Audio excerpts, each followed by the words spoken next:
Good morning, ladies and gentlemen, or if you are watching this video later on, good day, or if you're listening to the podcast, again, good day, greetings. Thank you so much for being willing to take some time and contemplate with me. So there are a few things I want to talk to you about today. I want to talk to you about the inner debate I have between streaming consciousness versus scripting, and I want to talk to you about guns. I want to talk to you about the philosophy behind gun control versus gun rights. I want to talk to you about the constitutionality of the matter, and I want to talk to you about a few key statistics that I've gathered in some of my research today. And I want to talk to you about my vision as I am beginning to cultivate it, and that's where I want to start here. So you see, and I've got a different lower third. This is a process of experimentation, you see. That's wrong. I apologize. If you're listening to the podcast, you can't see the visuals, and so the context here, you'd be missing out on that. One good reason to check out the video. Anyway, so today I want to begin by talking about the integration here of politics, culture, and introspection, and specifically why I like this particular integration after having sort of contemplated the focus points that I really want to hone in on here during this public comment video blog experiment that I am undertaking. I say that this sort of begins by thinking about things culturally. And when I think about culture, I think culture is actually pretty darn all-encompassing, right? When we think about culture, at least when I think about culture, I think we start with philosophies and ideologies. What are the attitudes and beliefs and fundamental values that are held around us, that we're subject to, or that we subscribe to, or that we don't subscribe to, and that therefore influence our thinking?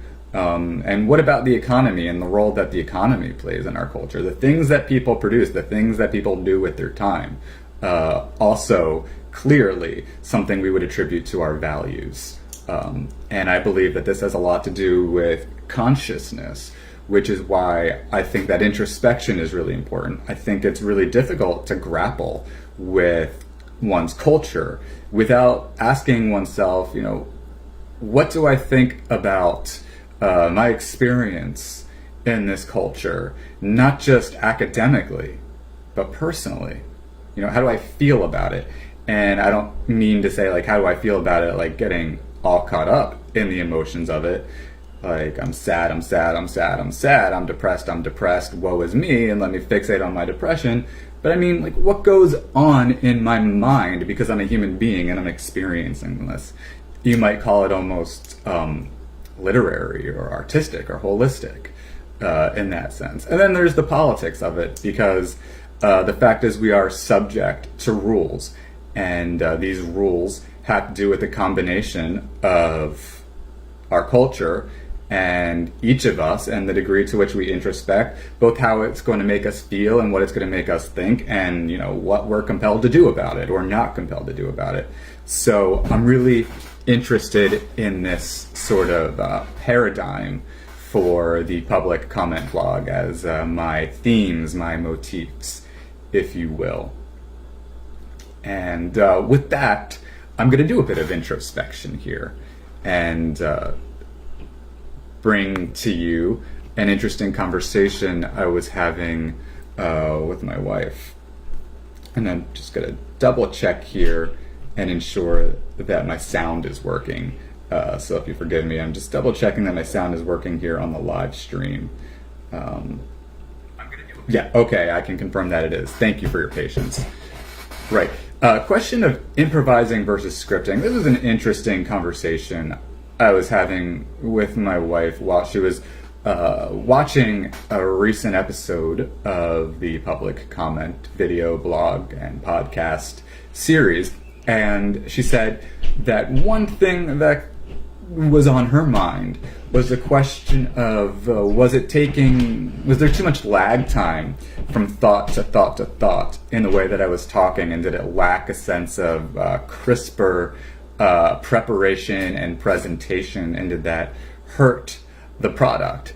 And I said, in my opinion, from one perspective that could be, but from an entirely different perspective, I'm also deeply interested in extemporaneous speaking.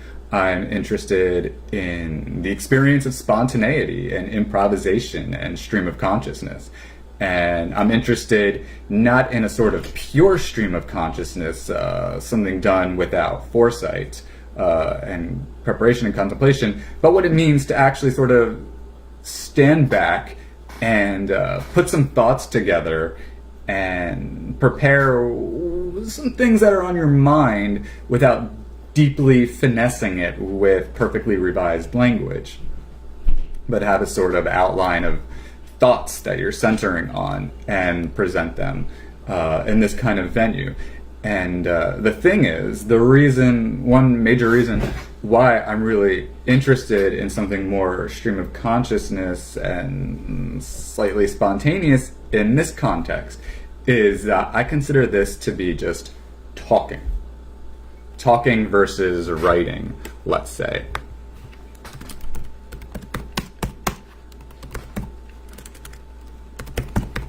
And I can explain that to you and what's making me think about that. The difference between talking and writing to somebody, right? When you're writing, the purpose of writing, of fantastic writing, is not just to communicate, but the better you are, in my belief, the better you are at fine-tuning the precision of the words, and that's one of the most joyous aspects of writing for me. Talking is a slightly different thing. Of course, when you talk, you want to be accurate, of course.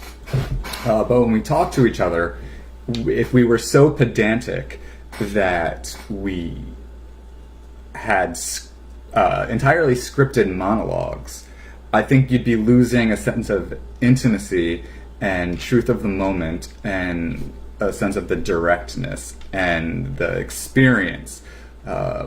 Moreover, frankly, when I think back to the radio shows that I used to listen to when I was a kid, Howard Stern or Roberta Gale on New Jersey 101.5, programs like that, one of the things that really interested me was the fact that these people just sort of go and they just sort of tell you what's on their mind, where they are, when they are. And so that's something that I'm interested in doing. Also has to do, I'm not gonna lie, I'm an impatient person. I could spend a lot of time and I could write down a thought, but the truth is, and I think I've said this before, it would just take me, I think, a really long time to be happy with what it is that I've written. Whereas if I'm going to say these are the things I want to talk about, then I can sort of immediately acknowledge that I'm not going to have the words perfect, but at least I'm going to know these are the things that I really wanted to talk about. These are the things I really wanted to touch on, and these were some of the key points that I really wanted to start from. So it's a lot about starting points and material. That's what I really have in mind. All right, that would be the first point. But there are other considerations here. Indeed. Another thing for me is that I consider talking just an entirely different context altogether. And I think that as the economy is changing and as technology is changing, and now we live in a world where people can circulate blogs and video blogs and podcasts, and we have just so much more access to so many different kinds of media and art. I believe that there is a need for more direct conversation between us, and that there's a medium of just direct conversation. And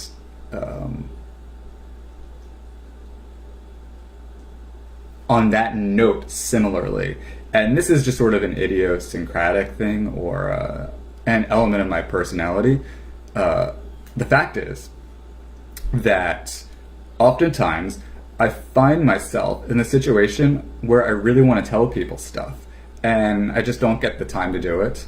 Or if I were to tell someone everything on my mind, the email would end up just too long, or the phone conversation would just go too long. I mean, I have so many things I just want to talk about.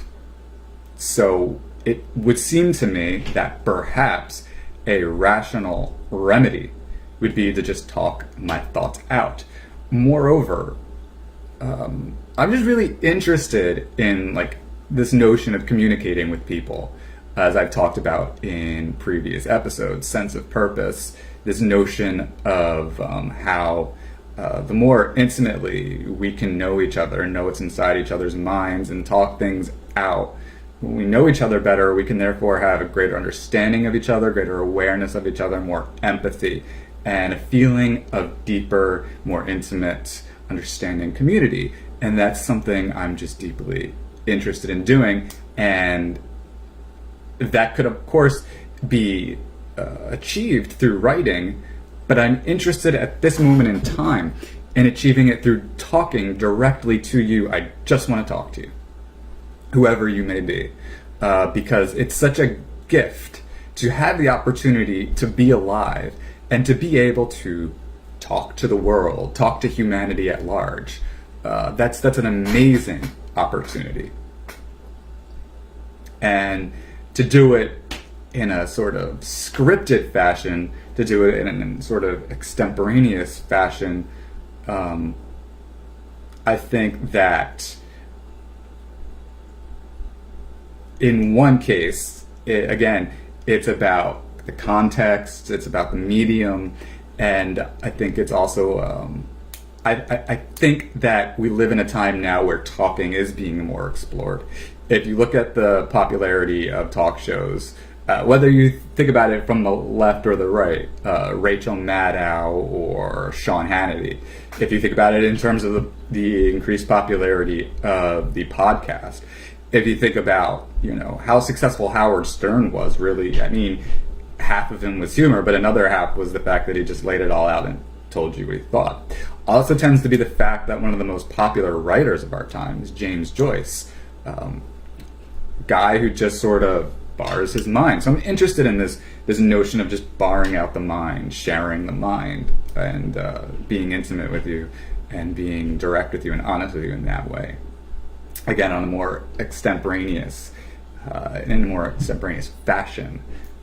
I think there's just something very revealing about it, and I do believe that it's a new way to get to know people, is through just talking to each other. And we didn't have this medium 100 years ago where you could sit down and in front of a camera and just literally talk to anyone that was willing to listen, and what that means for how it changes the way that we talk about what we talk about, the content, right? And the impact that we can have. The impact we can have in discussing matters of consequence. Matters of consequence. And that's going to bring me very soon to the important discussion on guns. Tough topic, but it needs to be talked about. And that's where I go now. Yes, I want to talk to you about guns. As you may know, there was another school shooting in Colorado yesterday. For those of you who are listening to the podcast, because that's on a live stream, today is May 8th, 2019, and I'm talking about the school shooting that occurred yesterday, May 7, 2019. This happened at a STEM school. I believe it was kindergarten through 8th grade. It might have even been at K to 12. Issue of concern here would be very few issues of concern. First of all of these shootings are unacceptable. All of these are devastating. All of these are tragic. My heart goes out to everybody who is affected and to loss of life, to those who are grieving the loss of life here. This is obviously a deeply upsetting situation. I mean, it also happens to be the fact that I don't know if you've read the articles on this or if you've seen any pictures or video. I should have prepared a picture of this for you. But you're talking about little kids who have been exposed to this stuff. Middle school kids exposed to a school shooting. That's insane that they should have to experience that in life. There's a lot to talk about with respect to the controversies surrounding the existence of guns and the question of whether there exists such a thing as a right to possess a gun.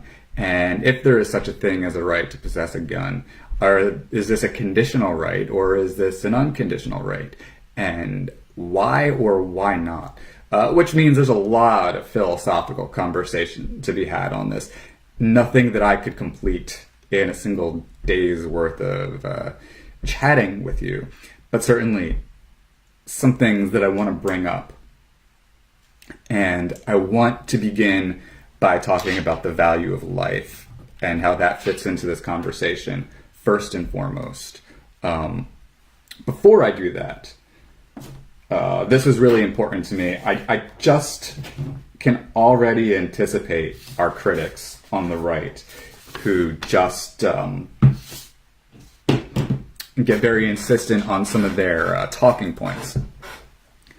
I had made comments on my social media yesterday outlining some thoughts I have on guns. For example, I do believe that we should that we should abolish the Second Amendment.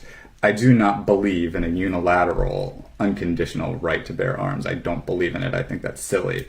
And I do think it's likely that so long as the amendment is written as it is, it would seem that there will always be a technical, logical grounds to fight against statutory gun control. Because if the Second Amendment is adamant and explicit that the right to bear arms should not be infringed, then, I mean, it's pretty cut and dry what it says, right? Right? Legally, you're not supposed to bar people, prohibit them from owning guns. We should make it unequivocal in our Constitution or in our laws. Fundamentally speaking, in U.S. federal code and statute and law and legislation, etc., we need to make it clear, in my opinion, that no person may simply want to go get a gun and buy it. We have to make sure that we have tough laws that prevent that from happening. Even with the gun control we have, people still get access to guns. They can still go in various states and go to the Walmart and buy a gun and things of that sort.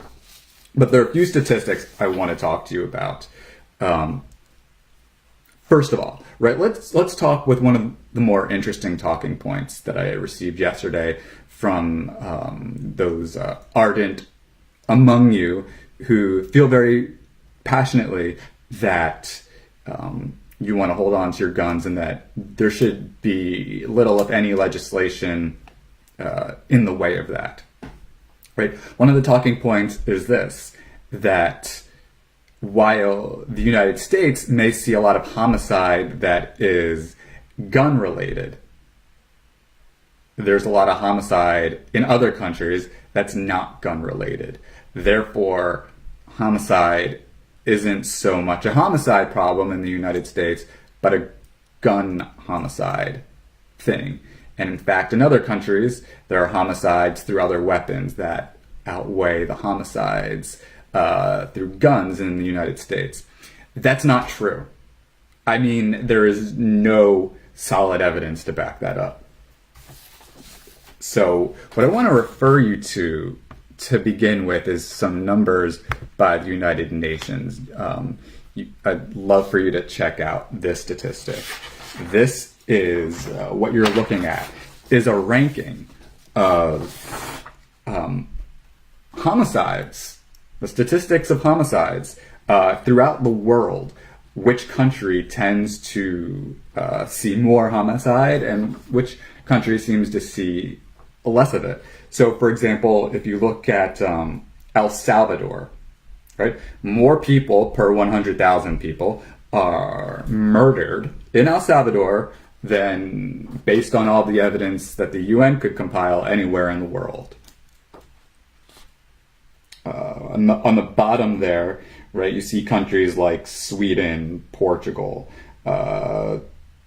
Tonga, countries like that. I definitely encourage you to check this statistic out. This is just sort of a look at where you can find that on the web.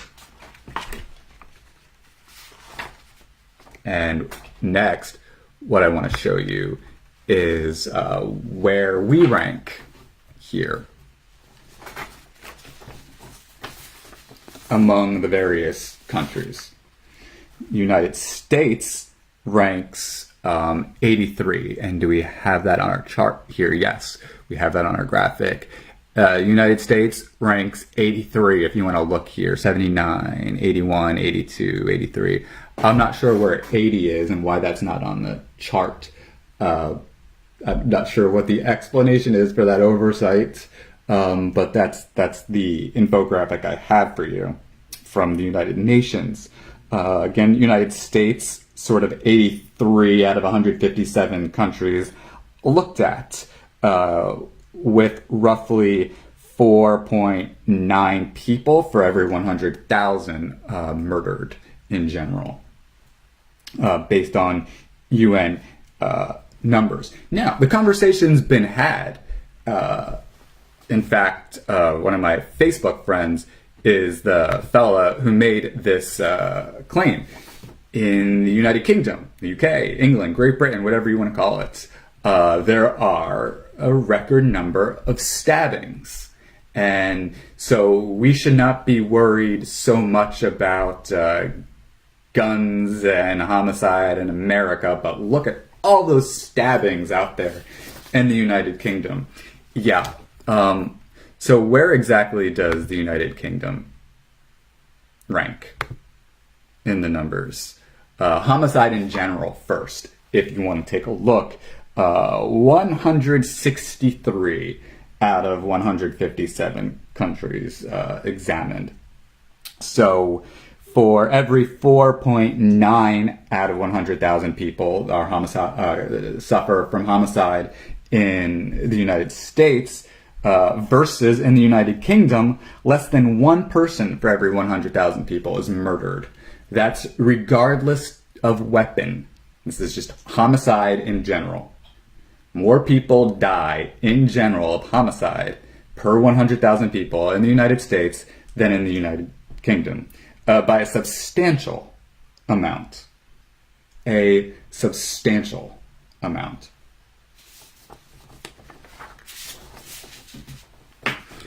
And so people talk about this stabbing stuff in the UK, right? And what do stabbing statistics look like?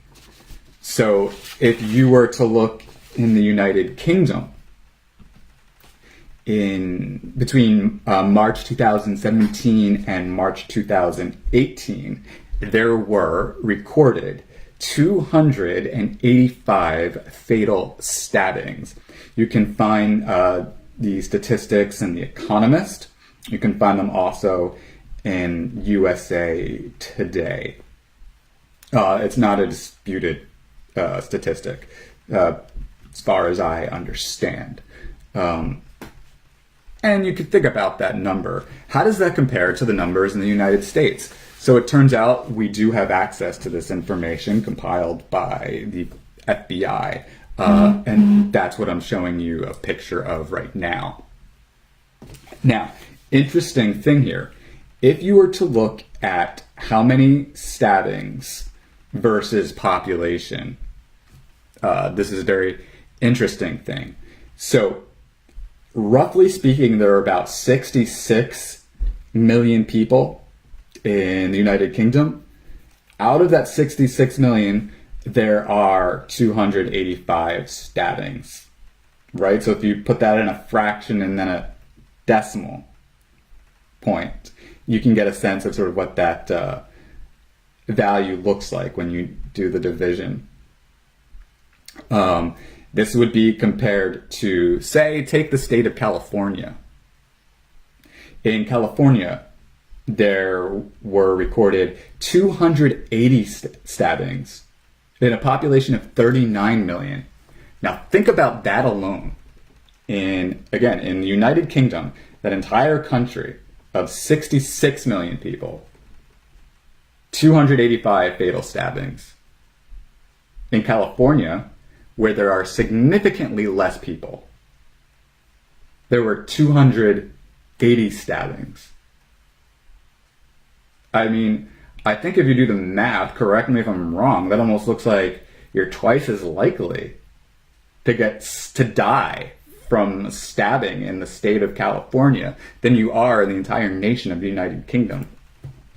And the numbers aren't too flattering in Texas either. In Texas, out of a population of roughly 29 million, there were 175 fatal stabbings.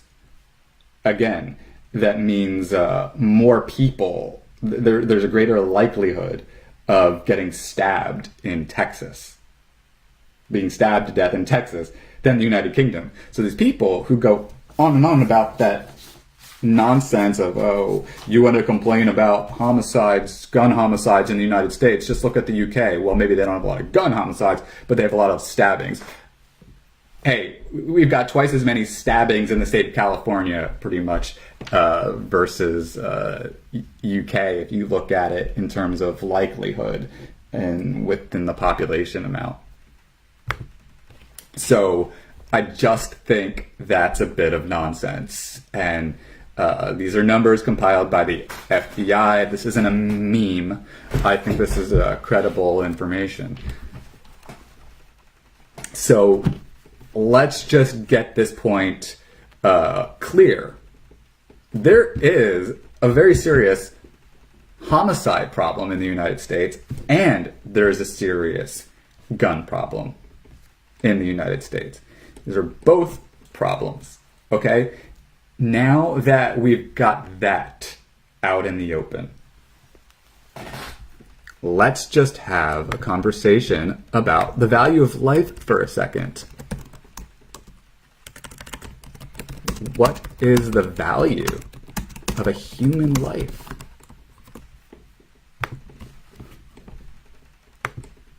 What is the value of a human life, and how does that impact the way we think about gun policy? There was another school shooting last week, I believe it was, the University of North Carolina. And I was just reading a profile on someone who was on the young man who was murdered, trying to stop the shooter in that situation. Young guy, university student, who actually essentially tried to pin down the shooter and got shot as a consequence and died, and his life was lost. And then you start to read about the father and the mother and his girlfriend, and you just start to think, I mean, this is a human being whose life was ended because someone had a gun who should not have had a gun, who was mentally unstable, who had nothing but ill will, belligerence, and who was clearly insane. And so as we contemplate, forget Republican, Democrat, National Rifle Association, lobbying, policy, all of these things. Let's just think about the mere fact that it so happens that people are obtaining guns who shouldn't have them, and innocent people are dying as a consequence. And you have to, therefore, ponder the philosophical, ethical, moral question. If people are needlessly dying as a result of people obtaining guns who should not obtain them, should we or should we not do something about that? And to say no, in my opinion, is really just to be negligent of the value of human life. It's to depreciate human life. It's to be ignorant of the value of human life. It's a destructive way of thinking, in my opinion. It's just pure destructiveness. That's not to say that I think necessarily if you are a ardent gun rights supporter who is concerned about gun control policy that you have bad intentions. I don't mean that at all. But I do mean to say, I would argue that the chain of reasoning and thinking that leads someone to have no interest in gun control policy would appear that that's just a destructive way of looking at things by default of negligence and depreciative outlook on the value of human life. Life is too short, whether, even in my opinion, if you get to live to be 172, I don't believe that's ever happened, but, one of my dreams in life is to live as long as I can. And no matter how long I'm lucky to live, it'll be too short. I've heard people have conversations say they don't want to live so long. I just don't. I don't relate to that. But that aside, life is damn short, and I don't know about you. I'm not a Christian or a Muslim. I don't have a religious belief that gives me the pleasure of a belief in reincarnation or heaven or the afterlife. I'm not even sure I believe I would be a ghost. I don't know that I believe in ghosts per se. So life, the human experience, consciousness, I believe very possibly, snap of a finger and it can be taken away from you. And the snap of a finger, you can lose the ones that you love. And it's funny because some of my critics on Facebook yesterday were accusing me of over-emoting in my protest of current United States gun policy.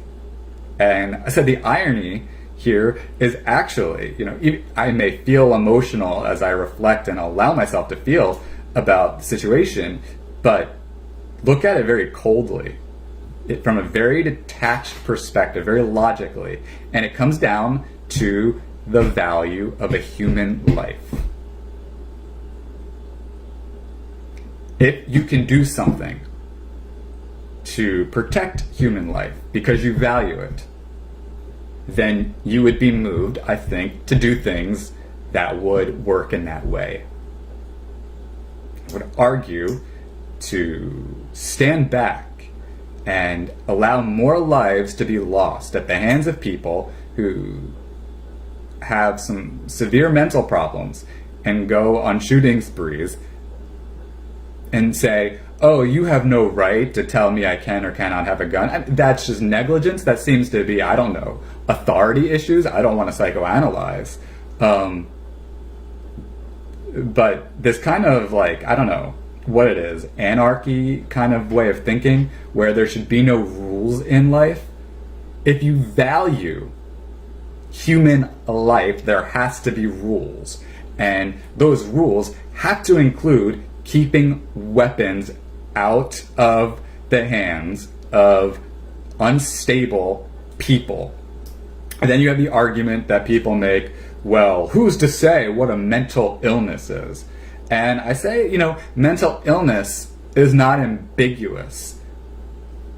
As someone who suffers from severe anxiety, the truth is, and panic disorder, I mean, there's nothing ambiguous about a panic attack at all. It's really quite a discernible issue. When you have a panic attack, you have a panic attack. It's not theoretical. When you feel depressed, it's not theoretical. When you are unstable, that's not theoretical. You're tangibly unstable. When you walk around and clearly need someone to talk to, that's a tangible experience. You can tell when someone needs someone to talk to also. Not always, but my point being that if we interact with each other and pay attention to each other and care about each other, and you wonder, is someone getting the mental health treatment that they deserve? I mean, this is just logic 101. If you don't give someone mental health support in general, I don't care how psychologically healthy you are, everybody should get mental health checkups all the time. We should get mental health checkups at least, twice a year at the very least? I don't know what the official recommendations would be from a academic perspective, but just logically. Anyone who thinks that they can be psychologically omnipotent, in my opinion, is just illogical, because the human experience proves that we can't be psychologically perfect. We're not perfect. If we're not perfect, just as we can't be academically perfect or logically perfect, we can't be psychologically perfect, which means right from the get-go, we should all get mental checkups. And I don't mean to say we're all crazy. That's not what I'm getting at. What I'm getting at is it would seem logical that it's probably a good idea that everybody have a therapist to talk to from time to time, to check up on them. And if we lived in a society where people get frequent checkups, and you'd be able to gauge much more objectively if someone appears to be in a disgruntled state of mind where probably they shouldn't have access to a gun, where there would be red flags that say this is a little disconcerting, and people say, oh well, when you let the state have too much of a say of what would constitute mental illness. I mean, there's, to me, so many hypocritical things that come with that statement. I mean, you're talking about a country right now where under the Trump administration, you won't let the Trump administration won't permit transsexuals to serve in the military because of concern with how that would enable them to be efficacious, essentially, or how that would interfere with efficacy. So, not that I advocate that position, but this does come from the same group of people that tend, and I'm not trying to stereotype or make a generalization, but there's a tendency there where these are the kind of people who are all for don't come take my gun, right? The irony being, therefore, that same people who are concerned about who should be allowed to use weapons in a defensive way are the people saying you shouldn't tell people who can use weapons in a defensive way. It's hypocrisy, utter hypocrisy. Right? That's one way to look at it. But another way is this. Like if you talk about like prescription drugs, right? True or false, you need a prescription for opiates, painkillers, right?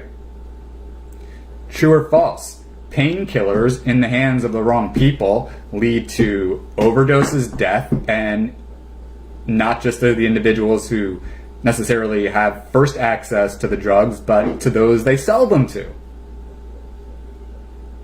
True or false?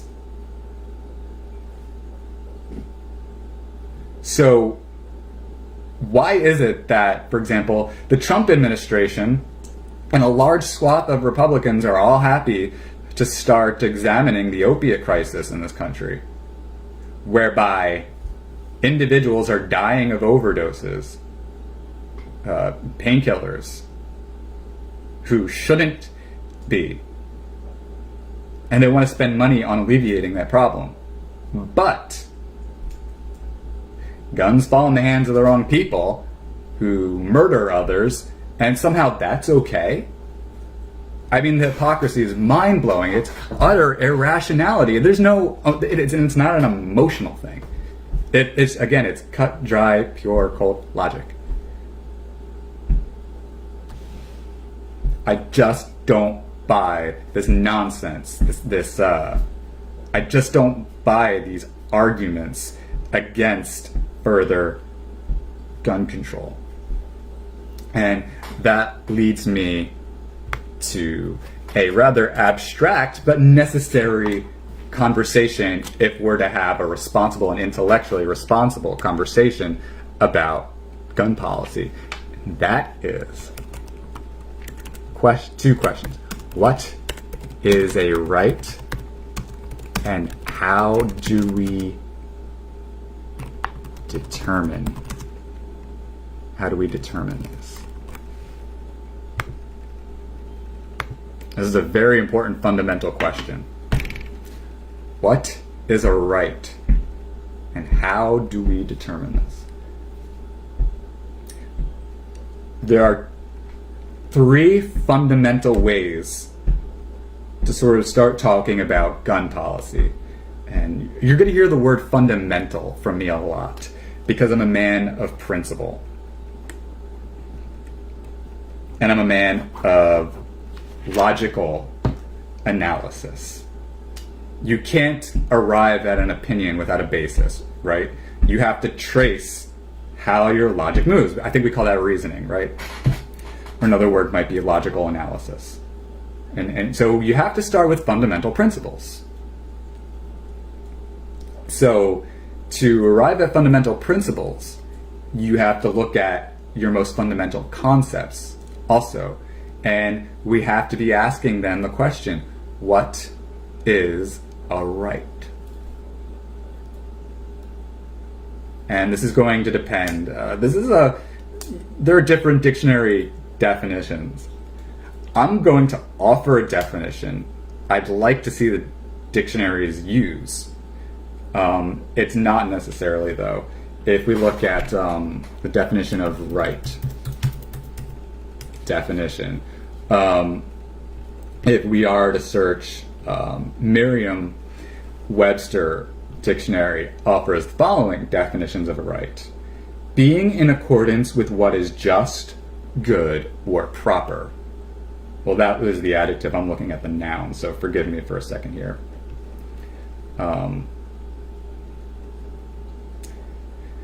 Qualities that together constitute the ideal of moral propriety or merit moral approval, or something to which one has a just claim,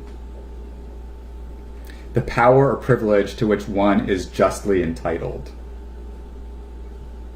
something that one may properly claim as due, the cause of truth or justice. it's a tough concept, this concept of a right. And it's interesting how we can live in a country where we are so gung-ho about our rights without really having a solid understanding of what a right is and should be.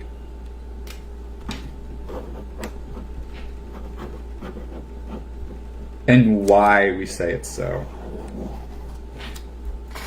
Now, I find us to be in a tough situation when we have words where there are a lot of definitions. And in this case, I sort of play the part of philosopher and try to propose possible definitions that we can work with. And if you want to use another word to perhaps make this conversation better, I'm all for it. But I want to offer you one definition of a right. And I'm going to write this down for you. My definition of a right. A thing one should be allowed to do.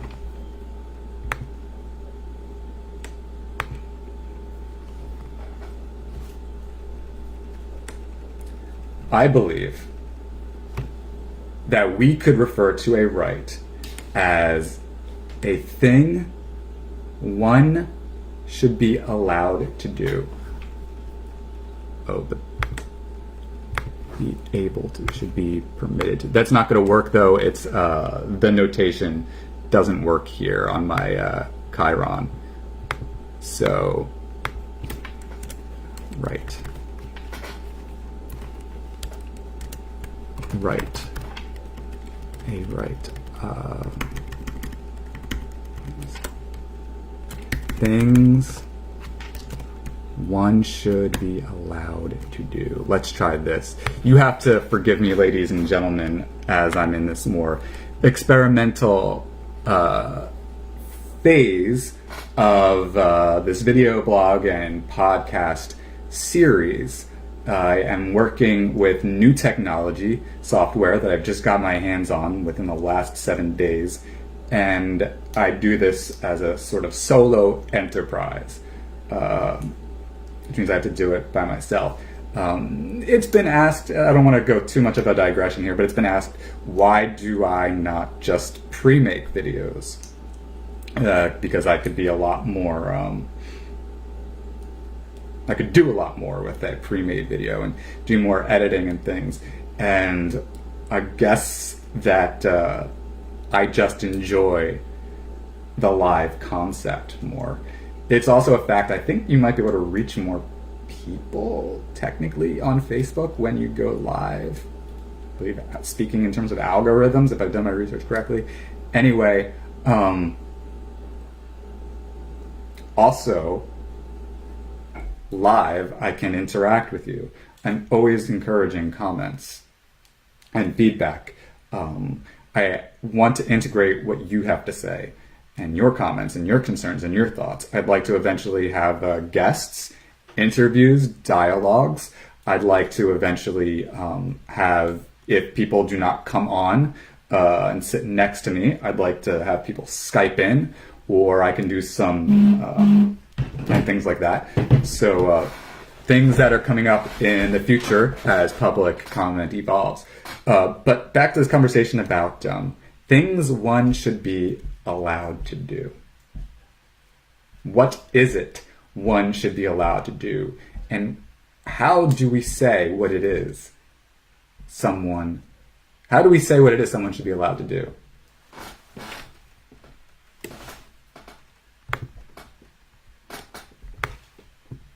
That's what we're getting at. What is a fundamental right?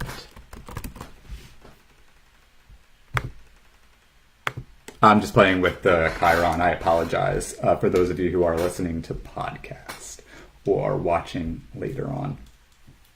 Now, I've got a few thoughts on this that I've been devising for many, many years about rights and the question of what it means to say that you should be allowed to do something. And in my opinion, you have to first, you have to get really philosophical. You can check out my video blog website, publiccomment.blog, and you can check out, I've got videos and such that you can watch where I sort of outline this a little bit. And let me show you the link here.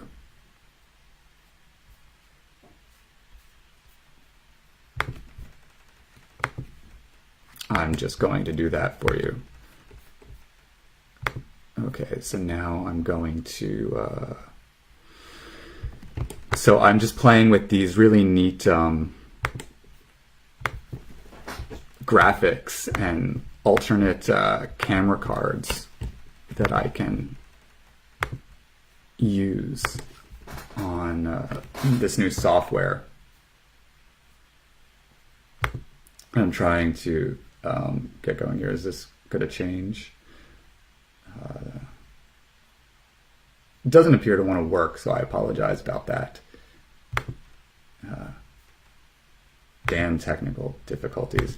But if you check out publiccomment.blog, and you will see I have a letter to readers about this blog, and you can see that I sort of articulate my fundamental principles.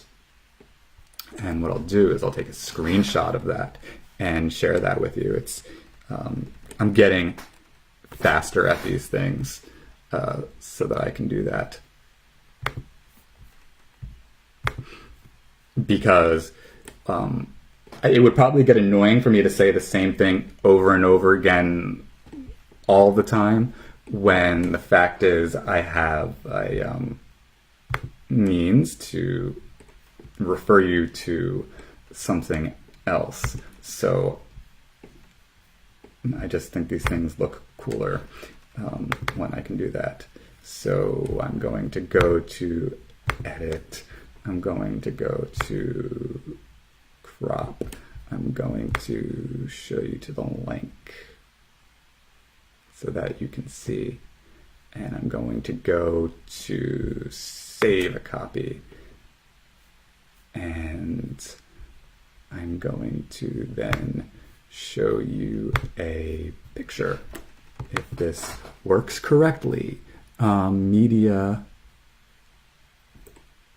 files, and there's the screenshot. Sorry.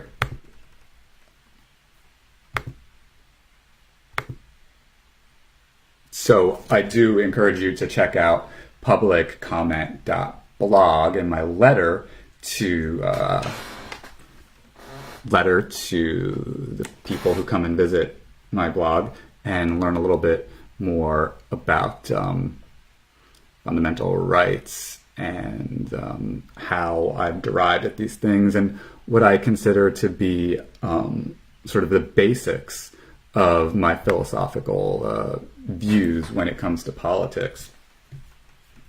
But essentially, what I have to say about is this. Ethically, you really can either view things in the sense that you are for sustaining and improving human life, or you are in favor of being rather destructive of human life, in my opinion. And so you have to ask, as we think about the issue of rights and what we should be allowed to do, what rights enable us to live better, and which philosophy of so-called rights would be detrimental and damage human life. This is a tough conversation because you have to ask, in a world without knowing there is a God who can proclaim authority, what principles do we have that would argue, what logical proof do we have that humans should thrive, let us say? Why should we say that you ought to thrive?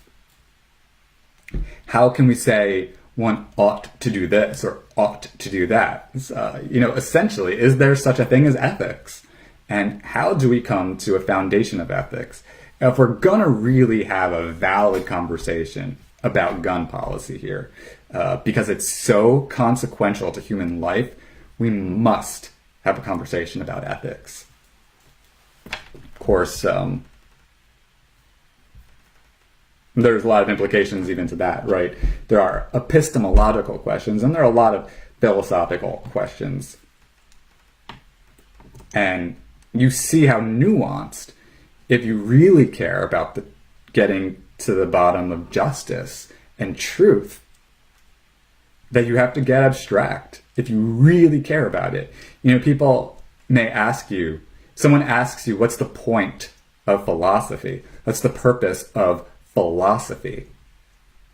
Well, your philosophical point of view is the difference between whether or not you think someone has unbridled access, someone has the right to unbridled access to a gun to kill you or not. It's our sense of morality. It's our sense of self-preservation. I think if we look at things from a scientific perspective and we understand that human instinct tends to be towards survival, we understand our instinct is therefore to sustain ourselves,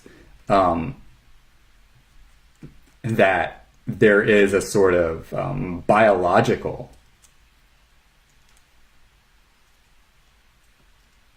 incentive to ethics, an evolutionary incentive to ethics, in the sense of like preserving humanity. But there's another way to look at this. At the end of the day, you have to get really fundamental. Should humans even exist or not? And if they shouldn't exist, who are you to do away with the existence of humanity? And so this is where you get to an even more fundamental question of authority. Who among us has the moral authority above any other person or the political authority? Because in terms of rights, you're going to have a link between ethics and policy and say it is ethical that policy A, B, and C exist. But who gets to say? And why do they get to say? What's the moral, ethical rationale behind that? It's a very important question.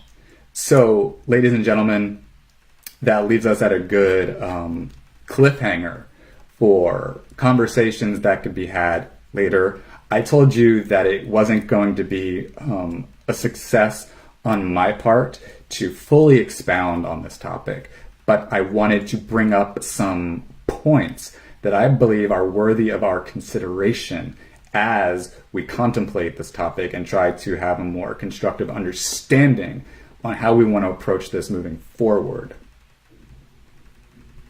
I want to thank you so much for taking the time to check out my Facebook Live stream, for checking out my YouTube channel, for listening to my podcast, for checking out publiccomment.blog, or wherever it so happened that you were able to encounter this.